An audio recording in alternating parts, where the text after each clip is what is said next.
بسم الله الرحمن الرحيم. وهل أتاك حديث موسى إذ رأى نارا فقال لأخيه انقضوا إني آنست نارا لعلي آتيكم منها بقبس أو أجد على النار هدى فلما أتاها نودي يا موسى إني أنا ربك فاخلع عليك إنك بالوادي المقدس طوى وأنا اخترتك فاستمع لما يوحى إنني أنا الله لا إله إلا أنا فاعبدني وأقم الصلاة لذكري إن الساعة آتية أكاد أخفيها لتجزى كل نفس بما تسعى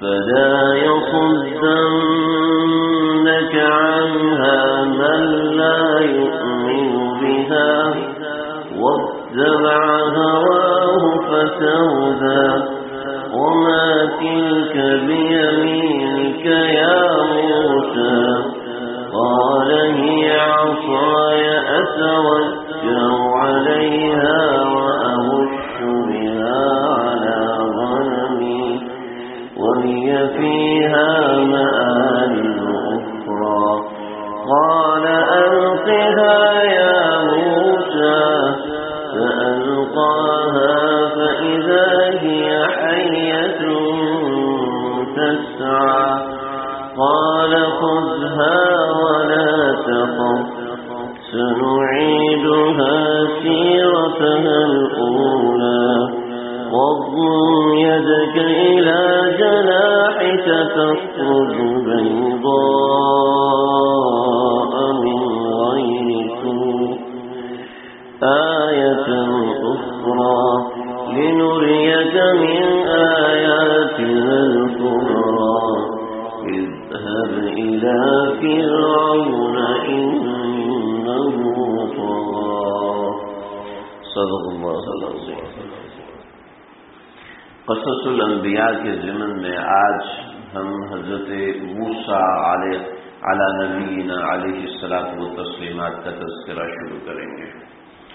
بلا تمہید میں کچھ باتیں ذکر کر دوں. حضرت یوسف علیہ الصلاۃ والسلام یہ مصر میں آ کے آباد ہوئے تھے اور خاندان یوسف یعنی بنی یعقوب یعنی بنی اسرائیل وہ حضرت یوسف علیہ الصلاۃ والسلام کے ساتھ مصر میں آ کے آباد ہو گئے. چنانچہ ان لوگوں نے بیت المقدس کو چھوڑ دیا. انشاءاللہ اگلے ہفتے میں مجھے آج موقع نہیں مل سکا میں اس کا سارا نقشہ آپ حضرات کے سامنے رکھوں گا. یہاں تو اتنے لوگ نہیں ہیں تو انشاءاللہ میں کاغذ سے نکال کے لے آؤں گا. ورنہ بہتر یہ ہوتا ہے کہ یہ چیز اگر ملٹی میڈیا پہ دکھائی جائے تو اس سے بہت چیزیں واضح ہوتی ہیں. اور وجہ اس کی یہ ہے کہ جو میں چاہ رہا ہوں وجہ اس کی یہ سمجھ میں آتی ہے کہ مجھے خود ذاتی طور پر بچپن سے انبیاء علیہم الصلوۃ والتسلیمات ان کے واقعات ایک ایسا لگتا تھا جیسے بس ہوائی قسم کی ایک کہانیاں ہیں. تو واللہ علم ان کے مقامات کیسے تھے، واللہ علم یہ کیا چیز تھے. لیکن جب قرآن میں آیا تو ظاہری بات ہے انسان یقین کرتا ہے ان باتوں پر، ہمارے ایمان کا حصہ ہے. لیکن ایک ان سب چیزوں کا منظر ایک خیال کے اندر ہوتا ہے، لیکن جب ہم دیکھتے ہیں کہ یہ وہ مقام ہے جس مقام پر حضرت موسیٰ علی نبینا علیہ الصلاۃ والتسلیمات پر وحی نازل ہوئی ہے، تو انسان کا دل اور جڑتا ہے، سمجھ میں آتا ہے یہاں سے اس مقام پر فرعون غرق ہوا ہے، اس مقام پر حضرت موسیٰ علیہ السلام نے بحیرہ قلزم کو پار کیا ہے، اور اس مقام پر حضرت موسیٰ علیہ السلام کو پانی میں ڈالا گیا تھا، اس مقام پر سیدنا یوسف علیہ السلام کنویں میں ڈالے گئے تھے، اس مقام پر نکالے گئے، اس مقام پر حضرت ابراہیم علیہ السلام کو آگ میں ڈالا گیا تھا۔ تو جب انسان ان مقامات اور اس لوکیشن کو دیکھتا ہے تو واقعتاً انسان کے دل میں ان واقعات کی سچائی اور مضبوطی سے مضبوط ہو جاتی، ثابت ہو جاتی ہے، یعنی جسے کہتے ہیں ٹھپا لگنا، مہر لگ جاتی ہے۔ اس میں محنت تو لگتی ہے، لیکن ظاہری بات ہے ایک چیز ہے جو آپ دل میں اتارنا چاہتے ہیں تو اس کے لیے کچھ محنت کرنا پڑتی ہے، سمجھنا پڑتا ہے۔ تو اب سمجھیں حضرت موسیٰ علیہ السلام، تو اس کا ایک اچھا اور آسان اور سستا طریقہ یہ ہے کہ اس کے نقشے بنا دیے جائیں، تو انشاءاللہ وہ نقشے میں نے تیار کر لیے ہیں، انشاءاللہ وہ میں اگلی مرتبہ آپ حضرات کے سامنے بھی رکھوں گا، جس سے انشاءاللہ آپ کو مزید باتیں سمجھ میں آئیں گی۔ آج ہم انشاءاللہ حضرت موسیٰ علی نبینا علیہ السلام ان کا تھوڑا سا تعارف پڑھیں گے اور ان کی تھوڑی سی زندگی کی ابتدا سمجھیں گے کہ کیسے حضرت موسیٰ علیہ السلام کی زندگی کی ابتدا ہوئی۔ اصل میں مصر کے اندر حضرت یوسف علیہ السلام کے زمانے میں بھی فرعونہ موجود تھے، یعنی فرعون موجود تھے، اور یہ فرعون حضرت ابراہیم علیہ السلام کے زمانے میں بھی تھے۔ آپ حضرات کو شاید یاد ہو، جب میں نے حضرت ابراہیم علیہ السلام کا تذکرہ کیا تھا تو حضرت ابراہیم علیہ السلام کے تذکرے میں نے عرض کیا تھا کہ حضرت ابراہیم جب مصر سے گزر رہے تھے تو گزرتے ہوئے حضرت سارہ علیہ السلام، حضرت سارہ یہ مردوں کے اندر سب سے زیادہ خوبصورت انسان حضرت یوسف علیہ السلام ہے، اور دوسرے نمبر پر حضرت آدم علیہ السلام ہے۔ ایسے خواتین میں سب سے زیادہ خوبصورت حضرت حوا ہیں، اور دوسرے نمبر پر سب سے زیادہ خوبصورت حضرت سارہ ہے۔ تو مصر کا جو بادشاہ تھا یعنی فرعون تھا، اس نے حضرت سارہ کو بری نظر سے دیکھا، تو جب حضرت سارہ قریب آیا تو اس کا سارا جسم مفلوج ہو گیا۔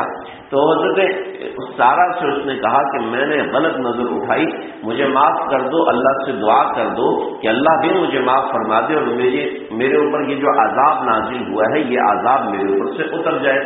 چنانچہ حضرت سارہ نے دعا کی تو اس کے اوپر سے یہ فالج کا اثر ختم ہوا۔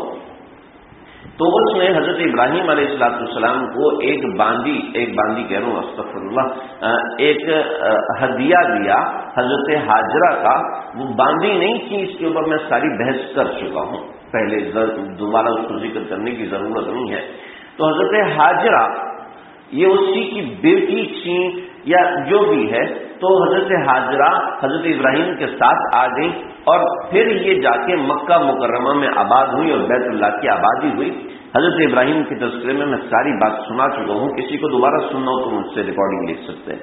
تو حضرت ابراہیم علیہ السلام نے اس وقت کہا تھا یہ اتنا بدنیت انسان ہے، تو ایک میری ہی اولاد میں ایک شخص آئے گا کہ جو اس کی سلطنت کو ختم کرے گا، فرعون کی سلطنت کو ختم کرے گا۔ چنانچہ کچھ لوگوں نے کہا کہ یہی فرعون زندہ رہا، اور زندہ رہتے رہتے یہاں تک پہنچا حضرت موسیٰ علیہ السلام کے زمانے تک، لیکن یہ صحیح نہیں ہے، یہ بالکل بھی صحیح نہیں ہے، اس لیے کہ حضرت یوسف علیہ السلام کے زمانے میں ریان ابن ریان، یا ریان ابن ولید کس نے بولا ہے، اصل میں ان کا لقب تھا رامسیس، اور رامسیس اول، رامسیس دوم، پھر ان کی جو اولادیں تھیں ان کے 150 بچے تھے، اس میں 13واں لڑکا یہ منفتح تھا جو فرعون تھا، جو حضرت موسیٰ علیہ السلام کے زمانے میں تھا۔ کچھ لوگوں نے جن کے اندر خاص طور سے قابل ذکر سید ابو العلا مودودی ہیں، وہ چونکہ عرض القرآن کے اندر ان کی کافی تحریریں ہیں جس کو کئی مورخین، حتیٰ کہ عرب مورخین نے بھی اس کو موضوع بحث بنایا ہے، اس کو بھی انہوں نے کہا نہیں جی وہ فرعین تو ختم ہو چکے تھے، فرعین تو حضرت موسیٰ کے زمانے میں شروع ہوئے اور ختم ہو گئے، تو ایسا نہیں ہے۔ اصل ایسا ہے جو میں نے آپ کے سامنے عرض کیا، اس کی تفصیل میں جانے کی ضرورت نہیں ہو سکتا آپ حضرات کو سمجھ میں بھی نہ آئے۔ تو اب یہ جو حضرت ابراہیم علیہ السلام نے فرمایا کہ فرعین کے نسل کو ختم کرنے والا میری ہی اولاد سے اٹھے گا، تو یہ ایک بشارت چلتی ہوئی آ رہی تھی بنی اسرائیل کی سینہ در سینہ۔ تو فرعون کو اس کا ڈر تھا کہ بنی اسرائیل کہیں مجھے ختم نہ کرے، چونکہ یہ 32واں فرعون تھا اور فرعین کی جو نسل ہے وہ 32 فرعین تک چلی ہے۔ تو یہ مصر کے جو بھی بڑا بادشاہ ہوتا تھا اس کو فرعون کہتے تھے، اصل میں اس کا نام منفتح تھا۔ تو یہ جو منفتح، یہ جو فرعون تھا، اس نے اس پیشن گوئی کی وجہ سے یہ فیصلہ کیا کہ بنی اسرائیل کے لڑکوں کو قتل کیا جائے۔ ایک یہ بات ہے۔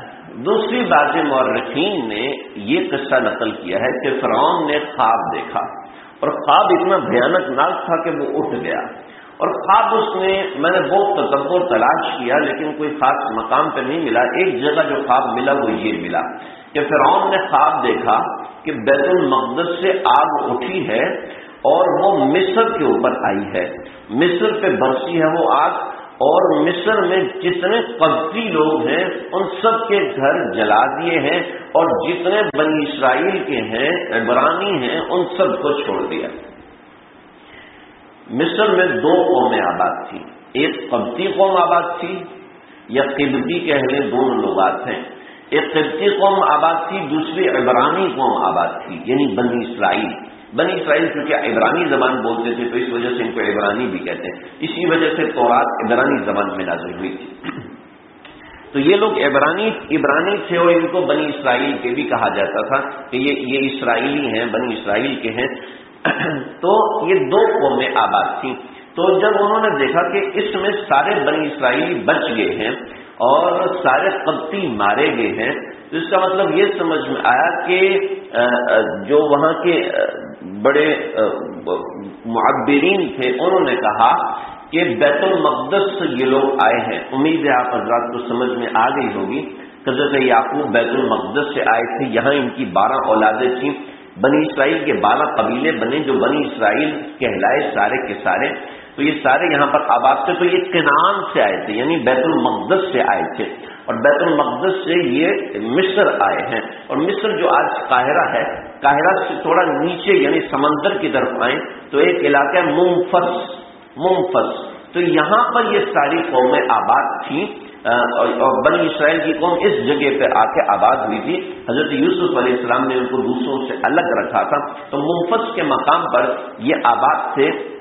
انشاءاللہ اگلی مرتبہ میں آپ کو دکھاؤں گا تو اس نقشے میں واضح ہوا کہ اس کے سامنے بحیرہ قلزم ہے، سامنے کا مطلب ہے یہاں سے سکھر، ٹھیک ہے، یعنی اس سیل میں درمیان میں کوئی آبادی نہیں تھی، یعنی اچھا خاصا لمبا فاصلہ بحیرہ قلزم ہے، اور بعضوں نے کچھ اور بحیرہ برہ ہے، ایک چھوٹی سی جھیل ہے، کچھ نے اس کا ذکر کیا، لیکن جو راجی ہے وہ بحیرہ قلزم ہے، اس کی ایک شاخ ہے، انشاءاللہ میں آپ کو دکھاؤں گا۔ تو یہ یہاں پر آ کے آباد تھے۔ تو اس نے یہ خواب دیکھا کہ ہمارے سارے گھر جل گئے اور عبرانیوں کے سارے گھر بچ گئے، لہذا اس کے جو معبرین ہیں، تعبیر دینے والے، ان سب نے کہا کہ بھئی ایسا ہوگا کہ کوئی ایسا فتنہ کنعان سے آئے گا یعنی بنی اسرائیل میں سے ہوگا، اور وہ آپ کی سلطنت کو ختم کرے گا اور تمام قبطی ختم کرے گا۔ چنانچہ فرعون نے حکم دے دیا کہ بنی اسرائیل کے جتنے بچے پیدا ہوں گے اس سال، ان سب کے سب کو پیدا ہوتے ہی قتل کر دیا جائے۔ چنانچہ 75,000 بچے فرعون نے شہید کروائے، اور ایسا تھا کہ بنی اسرائیل پر بھی نہیں مار سکے۔ بنی اسرائیل کیا قبطی بھی پر نہیں مار سکے۔ کوئی ہوتا ہے نا کہ بھی اتنا ظلم کیوں کر رہے ہیں، چاہے ہماری پارٹی ہے لیکن ظلم تو نہ کرے نا۔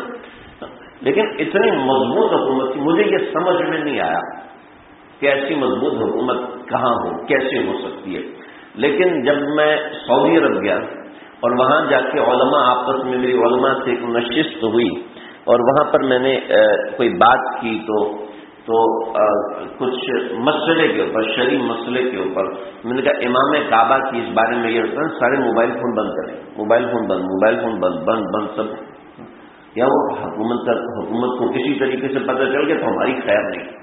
جو امام کعبہ کو قید کر لیں گے، صرف ایک مسئلہ، ایک جملہ انہوں نے کاغذ سے ہٹ کے بول دیا تو امام کعبہ کو نہیں چھوڑا، تو فلاں فلاں کئی انہوں نے نام لیے، وہ ہمیں کیسے چھوڑیں گے؟ پھر مجھے سمجھ میں آیا کہ مضبوط حکومتیں ایسی ہوتی ہیں، ایسی مضبوط حکومت کہ کسی کے لاکھوں لوگ کھڑے ہیں، ہر ایک کی کمیونیکیشن ان کے کنٹرول میں ہے.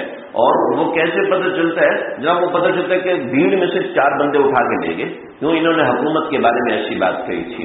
یعنی اتنی مضبوط حکومت ہے، لیکن وہاں پر بھی لوگ احتجاج کر رہے ہوتے ہیں. پھر مجھے سمجھ میں آیا کہ فرعون کی حکومت کتنی زبردست اور مضبوط ہوگی کہ اس نے کس طریقے سے ان لوگوں پہ قبضہ کیا ہوا تھا کہ کوئی ایک بندہ احتجاج بھی نہیں کر سکا، لاکھوں بنی اسرائیلی اس کا بال بھی بیکا نہیں کر سکے. اتنی مضبوط حکومت کہ ہمارے بچوں کو تم ذبح کر رہے ہو، لڑکیوں کو چھوڑ، یذبحون ابناءکم ویستحیون نساءکم وفی ذلکم بلاء من ربکم عظیم، کہ تمہارے اوپر اتنا بڑا الزام، اتنی بڑی بلا تھی، اتنا بڑا امتحان تھا کہ اس نے تمہارے بچوں کو ذبح کر دیا اور لڑکیوں کو چھوڑ دیا. وہ کرنا کیا چاہتا تھا تمہیں نظر آ رہا ہے، لیکن تم پر نہیں مار سکتے تھے. وَإِذْ نَجَّيْنَاكُم مِّنْ آلِ فِرْعَوْنَ يَسُومُونَكُمْ سُوءَ الْعَذَابِ، یاد رکھو جب ہم نے تمہیں فرعون سے بچایا ہے، اس کے دردناک عذاب سے بچایا. بہرحال تو یہ اتنا زبردست قسم کا ظلم تھا، کوئی ہل نہیں سکتا تھا. تو کچھ سال ایسے ہی قتل ہوتے رہے بچے، ان کے بچے قتل ہوتے رہے، بچیاں بچے، حتیٰ کہ 74 یا 75 ہزار بچے، اور ایک روایت کے مطابق 1,40,000 بچے اس نے قتل کروائے. اللہ مان والحفیظ. حضرت موسیٰ علیہ السلام اس وقت میں پیدا ہوئے. حضرت موسیٰ علیہ السلام اللہ کے اتنے عظیم پیغمبر ہیں، اتنے عظیم پیغمبر ہیں کہ اللہ رب العزت نے پوری کائنات کے اندر 1,24,000 یا 2,24,000 انبیاء کا انتخاب فرمایا، اور ان 1,24,000 یا 2,24,000 میں سے 4 انبیاء کا انتخاب فرمایا کہ جن کو کتابیں دینی ہیں، اور اس کے علاوہ دوسرے 99 انبیاء کا 101 انبیاء کا انتخاب فرمایا کہ جن کو صحیفے دینے ہیں. ان 4 میں بھی حضرت موسیٰ ایک ہیں، اور ان 101 میں بھی حضرت موسیٰ ایک ہیں کہ حضرت موسیٰ کو صحیفے بھی ملے ہیں، حضرت موسیٰ کو کتابیں بھی ملی ہیں. تو یہ حضرت موسیٰ ایک ہیں. پھر اللہ نے تمام انبیاء میں سے 5 انبیاء کو اولو العزم قرار دیا. ایک حضرت نوح علیہ السلام، ایک حضرت ابراہیم علیہ السلام، ایک حضرت عیسیٰ، ایک ہمارے پیارے نبی، اور ایک حضرت موسیٰ علیہ السلام. یہ ایسے اللہ کے پیارے نبی ہیں. پھر حضرت موسیٰ علیہ السلام وہ نبی ہیں جن کو اللہ نے ایسا اعزاز دیا ہے، ایسا اعزاز دیا جیسا اعزاز کسی نبی کو نہیں دیا. اور وہ اعزاز یہ ہے کہ اللہ نے زمین پہ بیٹھ کے موسیٰ سے بات فرمائی ہے، موسیٰ کے سوالوں کا جواب دیا ہے.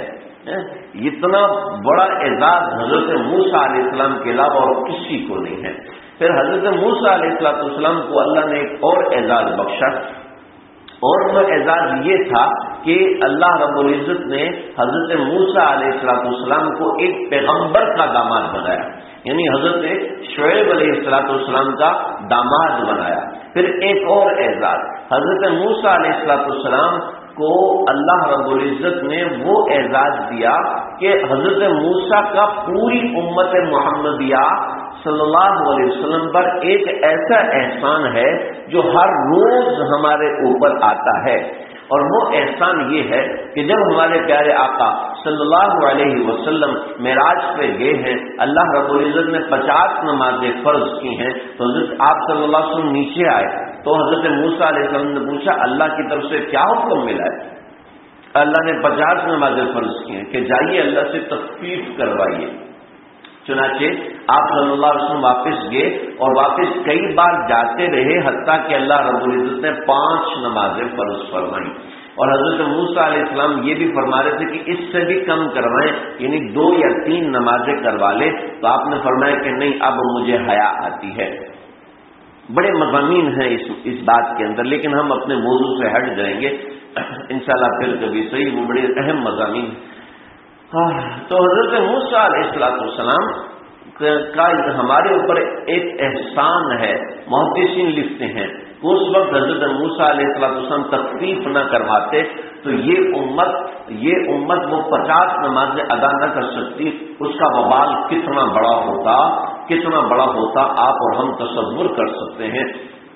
امام اوزاعی رحمۃ اللہ علیہ کی کتاب ہے، اس میں انہوں نے لکھا کہ ایک عورت کا انتقال ہوا تو اس کے بھائی کو ضرورت پڑی اس کی قبر کھولنے کی. تو قبر کھولی تو پتہ چلا کہ اندر آگ لگی ہوئی ہے. قبر جلدی سے بند کی. ماں سے پوچھا، صفحہ نمبر 26 ہے، کتاب الکبائر ہے. امام اوزاعی لکھتے ہیں جو امام ابو حنیفہ کے زمانے کے آدمی ہیں، فرماتے ہیں کہ ماں کے پاس آیا، پوچھا ماں بہن کا کیا عمل تھا؟ تو بتانے لگی ماں کہ بیٹا تیری بہن نماز میں سستی کرتی تھی. چاہے کہ انسان نماز پڑھے ہی نہیں، چاہے کہ گھر میں مصلی بچھا لے، چاہے کہ مسجد جانا ہی چھوڑ دے، چاہے کہ نماز میں ایسی سستی ہو کہ اذا قاموا الی الصلاۃ قاموا کسالی، کہ جب وہ نماز میں کھڑے ہو تو سستی کے ساتھ کھڑے ہو. تو بھائی دوستو، نماز وہ حکم ہے جو اللہ نے زمین پر نہیں بھیجا بلکہ لینے کے لیے آقا کو آسمانوں پہ بلایا. جعلت قرۃ عینی فی الصلاۃ، نماز تو میری آنکھوں کی ٹھنڈک ہے، نبی صلی اللہ علیہ وسلم نے فرمایا. اور آج امت کے لیے وہی نماز بوجھ ہے، ہمارے اوپر وہی نماز اگر بوجھ ہے جو اللہ نے ہمیں تحفہ دیا ہے. دوستو، ہمارے خانقاہ میں ایک صاحب تھے بڑے غریب، بہت ایسے.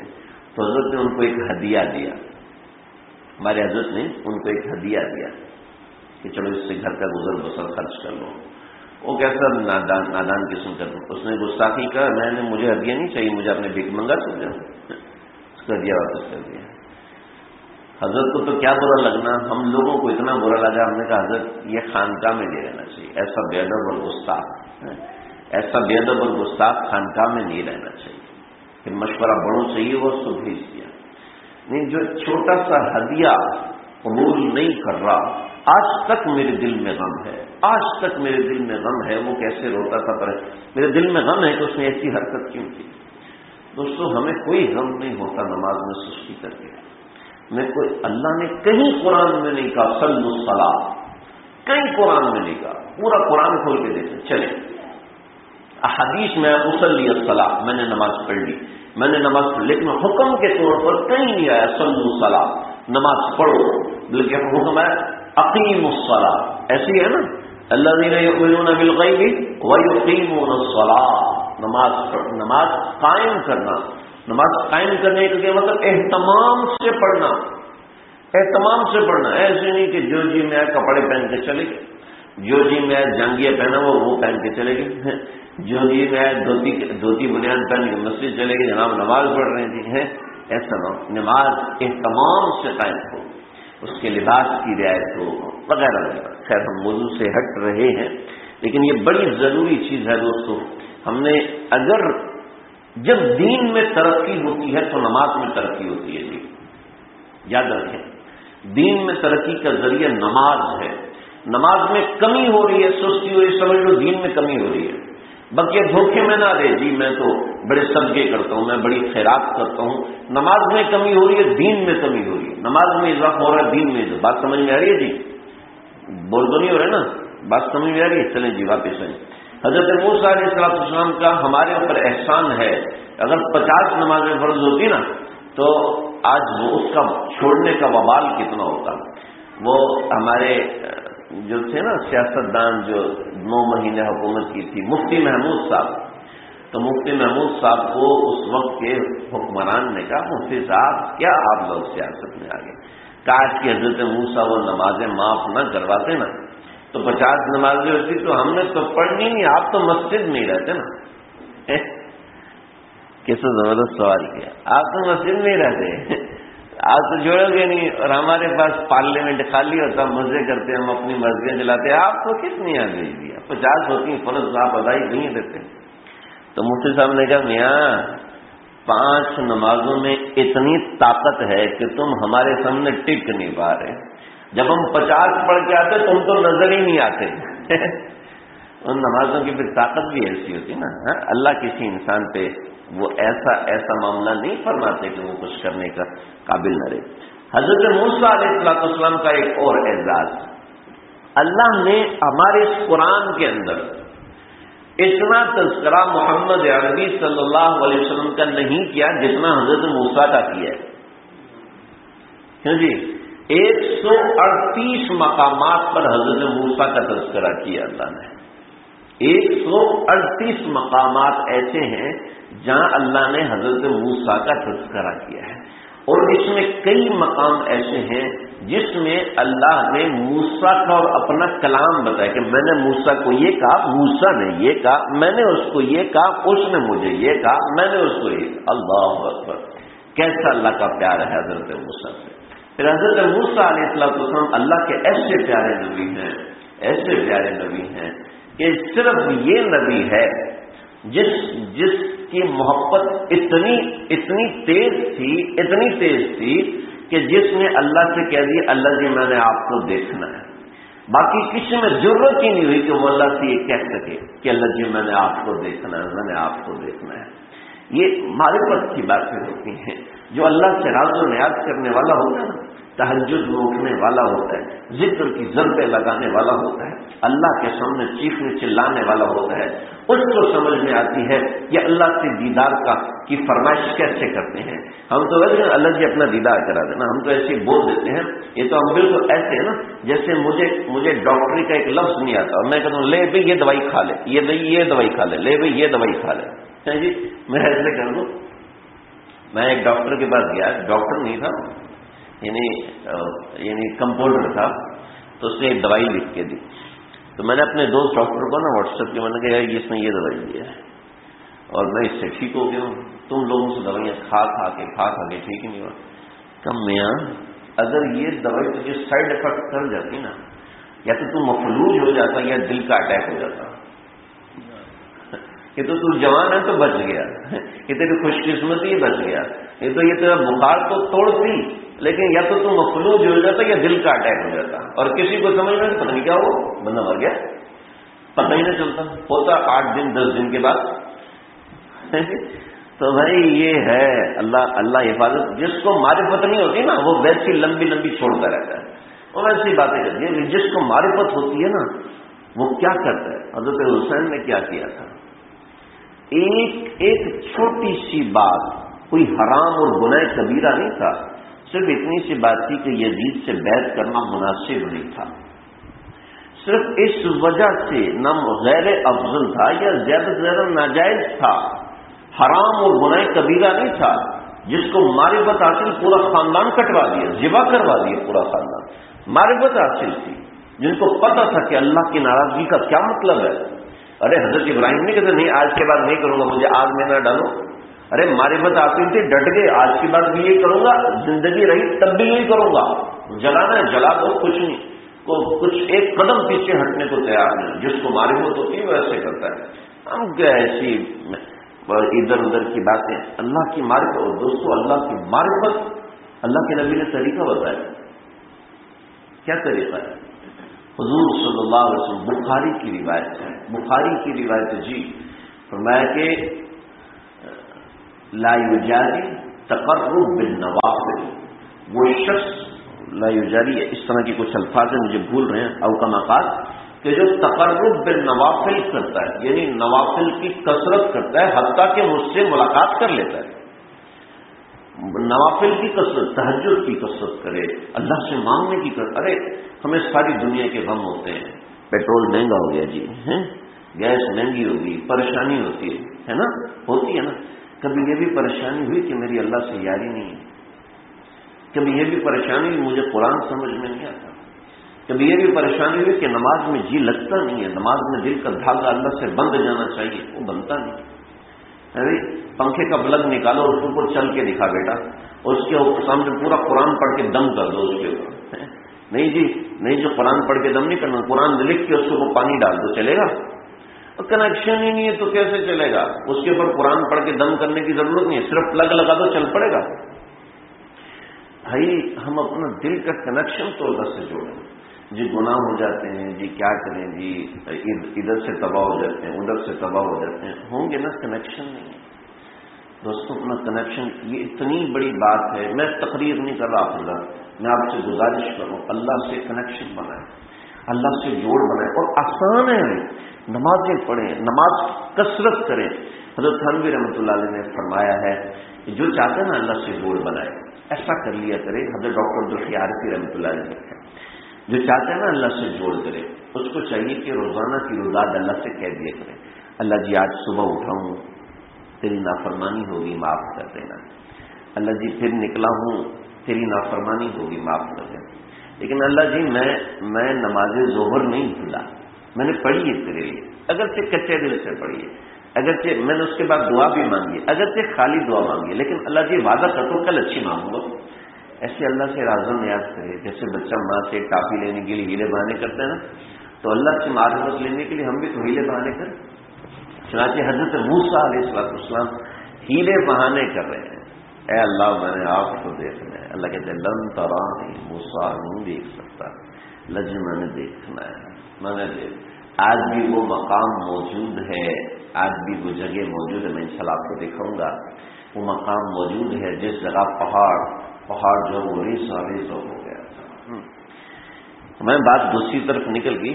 ذکر تو حضرت موسیٰ کا جو بات بتا رہا تھا وہ یہ، حضرت موسیٰ علیہ السلام اللہ کے وہ پیارے پیغمبر ہیں کہ نبی کریم صلی اللہ علیہ وسلم نے فرمایا کہ جب قیامت آئے گی تو روز قیامت سارے لوگ مرے ہوئے ہوں گے یا بے ہوش ہوں گے.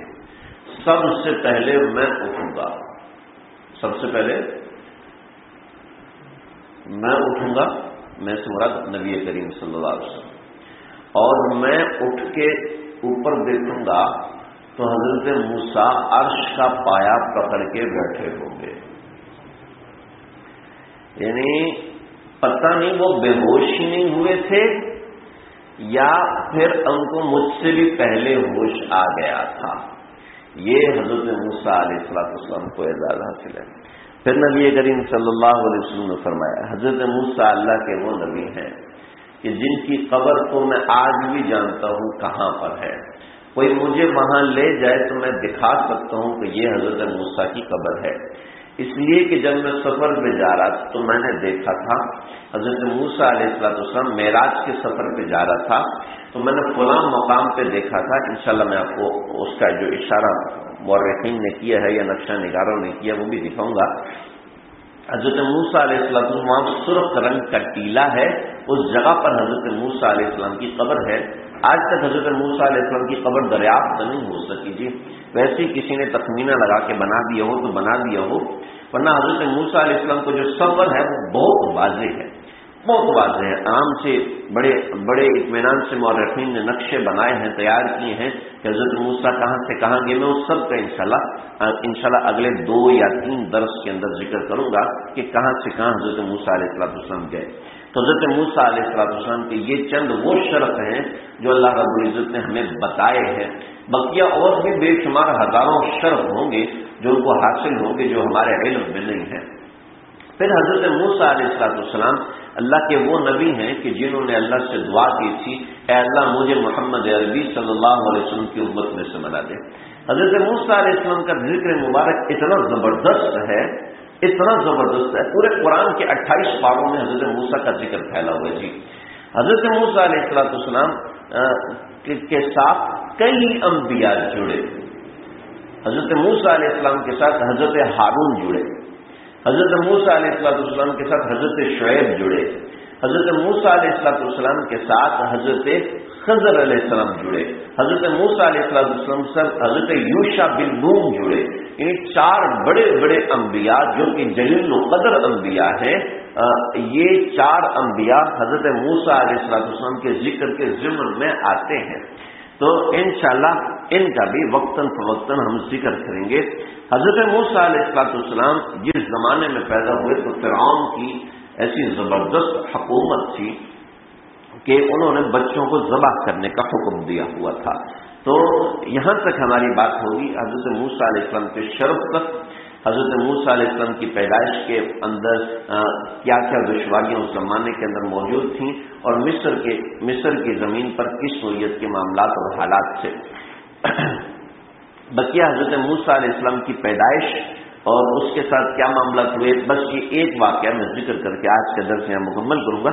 حضرت موسیٰ علیہ السلام جب پیدا ہوئے ہیں تو اس سے پہلے حضرت ہارون پیدا ہو چکے تھے، اس لیے کہ انہوں نے فیصلہ کیا تھا کہ ایک سال بچوں کو چھوڑنا ہے اور اگلے سال بچوں کو ذبح کر دینا ہے۔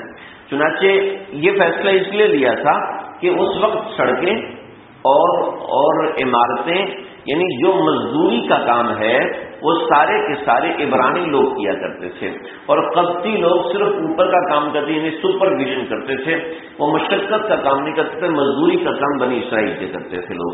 تو حضرت موسیٰ علیہ السلام کے پیدا ہونے سے پہلے انہوں نے کہا جی سارے بچے ہی آپ ذبح کرا دو گے تو بقیہ حکومت کس پہ کرو گے؟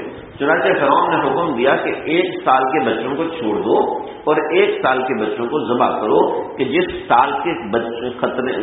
سال میں خطرہ تھا کہ اس سال میں بچہ پیدا ہو سکتا ہے، وہ جفت تھا یا طاق تھا، واللہ عالم بمرادہ، وہ جفت تھا یا طاق تھا، اس سال کے بچوں کو چھوڑنا ہے، اس سال کے بچوں کو ذبح کرنا ہے۔ چنانچہ اس سال کے بچوں کو جس کو چھوڑنا تھا اس میں حضرت ہارون علیہ السلام پیدا ہوئے اور اگلے سال میں حضرت موسیٰ پیدا ہوئے۔ چنانچہ حضرت موسیٰ علیہ السلام کی والدہ کو اللہ رب العزت نے ایک القاء الہام فرمایا، وَإِذْ أَوْحَيْنَا إِلَىٰ أُمِّكَ مَا يُوحَىٰ أَنِ اقْذِفِيهِ فِي التَّابُوتِ فَاقْذِفِيهِ فِي الْيَمِّ فَلْيُلْقِهِ الْيَمُّ بِالسَّاحِلِ يَأْخُذْهُ عَدُوٌّ لِّي وَعَدُوٌّ لَّهُ وَأَلْقَيْتُ عَلَيْكَ مَحَبَّةً مِّنِّي وَلِتُصْنَعَ عَلَىٰ عَيْنِي إِذْ تَمْشِي أُخْتُكَ، کہ اے موسیٰ یہ الہام فرمایا تھا۔ وَأَوْحَيْنَا، وحی کے 2 مطلب ہوتے ہیں جی، ایک وحی کا مطلب ہوتا ہے اللہ رب العزت پیغمبر کو بھیجتے ہیں، اور ایک وحی کا مطلب یہ ہوتا ہے کہ کان میں باریک سی آواز آنا، یعنی کان میں بھنبور کی آواز آنا، اس کو بھی وحی کہتے ہیں۔ چنانچہ مچھروں کے زمانے میں سب کے کانوں میں آ رہی ہوتی ہے، تو یہ نہیں کہتا جی مجھے وحی نازل ہوئی، وحی کے لفظی معنی یہ ہوتے ہیں جی، ٹھیک ہے، سرگوشی کرنا۔ تو وَأَوْحَيْنَا إِلَىٰ أُمِّ مُوسَىٰ، ہم نے موسیٰ کی ماں کے کان میں سرگوشی کی، یعنی اللہ کی سرگوشی ہماری سرگوشی کی طرح نہیں ہوتی، اللہ کی سرگوشی ایسے ہوتی ہے جیسے ہر بندے کے دل میں نیکی کا داعیہ ہوتا ہے، سمجھ لیں جی، ہر بندہ ہے اس کے دل میں نیکی کا داعیہ ہوتا ہے۔ داعیہ کیا ہوتا ہے؟ یعنی ہر بندے کا داعیہ کہتے ہیں دعوت کو، ہر بندے کا دل اس کو نیکی کی دعوت دیتا ہے، اب اس کی مرضی وہ دعوت کو قبول کرے تو اگلا داعیہ آتا ہے، اگر اس دعوت کو قبول نہیں کرتا تو وہ اگلا داعیہ بھی چلا جاتا ہے، سمجھ رہے میری بات کو؟ تو یہ داعیہ ہوتا ہے ہر بندے فَأَلْهَمَهَا فُجُورَهَا وَتَقْوَاهَا، ہر بندے کے دل میں ہم نے برائی کا القاء بھی کیا ہوا ہے، نیکی کا القاء بھی کیا ہوا ہے، ہر بندے کے دل میں نیکی آتی ہے، سمجھ رہے ہیں؟ چنانچہ ان کی والدہ کے دل میں الہام یہ ہوا کہ اپنے بیٹے کو ان اقذفیہ فی التابوت، ایک لکڑی کا تابوت لے، اور پھر فاقذفیہ فی الیم، اور پھر تابوت کو یعنی لکڑی کا ایک باکس لے، اور لکڑی کا ایک باکس بنایا، اور لکڑی کا باکس بنا کے بچے کو اس میں ڈال دیا جائے۔ چنانچہ حضرت موسیٰ علیہ السلام کو اس میں ڈال دیا۔ تورات میں لکھا ہے فرعون کی بیٹی، لیکن قرآن یہ بتاتا ہے فرعون کی بیوی، سمجھ رہے ہیں؟ اب اس کے درمیان تطبیق یہ ہے کہ فرعون کی بیٹی اور بیوی دونوں ہی وہاں موجود تھے۔ چنانچہ انہوں نے وہ تابوت دیکھا جاتے ہوئے، تابوت آپ جانتے ہیں نا، میت کے لیے جو تابوت ہوتا ہے، تو بچے کے لیے جو تابوت ہوگا یعنی لکڑی کا صندوق، وہ چھوٹا سا تھا۔ اب وہ کس طرح کا صندوق تھا؟ مختلف لکڑیوں سے ملا کے بنایا ہوا تھا، یا جیسے آج کل صندوق باکس سے بنے ہوتے ہیں ایسے تھا، اس سے بحث کرنے کی میرے خیال کوئی ضرورت بھی نہیں ہے۔ تو اس تابوت میں حضرت موسیٰ علیہ السلام کو ڈالا، جیسے ہی اس خاتون نے، اس سے مراد حضرت آسیہ ہو یا فرعون کی بیٹی ہو، اس نے جب وہ تابوت دیکھا تو حضرت موسیٰ علیہ السلام کو بلایا اور دیکھا، تو دیکھتے ہی اللہ رب العزت نے حضرت آسیہ کے قلب میں حضرت موسیٰ کی محبت ڈال دی. یہ اللہ دل میں ڈالتے ہیں اور اللہ ہی دل سے نکالتے ہیں. نکالنے کی بات ابھی سناتا ہوں. اب ماں تو ماں ہوتی ہے نا، اس سے اپنا بچہ دور تو دیکھا نہیں جاتا نا. یہ بھی حج سے کہیں ان سے پوچھیں، بچے دور ہوں اور خاص طور پہ شیر خوار بچے جب دور ہو تو پھر دل پہ کیا حالت گزرتی ہے. چنانچہ ماں کے دل پہ کیا گزری ہے وہ تو ماں ہی سمجھ سکتی ہے نا. تو ماں نے کہا کہ بیٹی، ان کا نام بھی مریم تھا. انشاءاللہ جب ہم حضرت مریم کا تذکرہ پڑھیں گے تو وہاں پر ہم اس کو دوبارہ ڈسکس کریں گے. بڑا دلچسپ بات ہے. تو ماں نے کہا بیٹی مریم تم جاؤ اور جا کے تم دیکھتی رہنا کہ کیا ہوتا ہے. فتقول هل ادلکم علی من یدخل. وہ فرعون لے کر گئے. فرعون جب سامنے آیا اور دیکھا یہ چھوٹا سا بچہ ہے تو اللہ نے فرعون کے دل میں بھی حضرت موسیٰ کے لیے نرمی ڈال دی. محبت ہم نہیں کہہ سکتے اس لیے کہ میں ابھی تک اس کو دیکھ نہیں سکا کہ اس کو محبت کہہ سکتے ہیں یا نہیں کہہ سکتے. تو ہمدردی ڈالی. جب ہمدردی ڈالی تو فرعون کو نے کہا کہ بھئی یہ تو لگتا ہے بنی اسرائیل نے ہم سے بچنے کے لیے اس بچے کو ڈالا ہے. اب مسئلہ یہ تھا کہ اللہ رب العزت نے حضرت آسیہ کو فرعون سے بچایا ہوا تھا. اس لیے کہ روایتوں میں آتا ہے کہ فرعون حضرت آسیہ کے پاس نہیں آ سکتا تھا. بہت سے عوارضات اس کو ہو جاتے تھے. اس کی وجہ سے حضرت آسیہ کے پاس نہیں آ سکتا. آ بھی کیسے سکتا تھا جبکہ اللہ نے حضرت آسیہ کو اللہ کے نبی کی بیوی بنانا تھا. جب اللہ کے نبی کی بیوی بنانا تھا تو کیسے آ سکتا تھا؟ آ نہیں سکتا.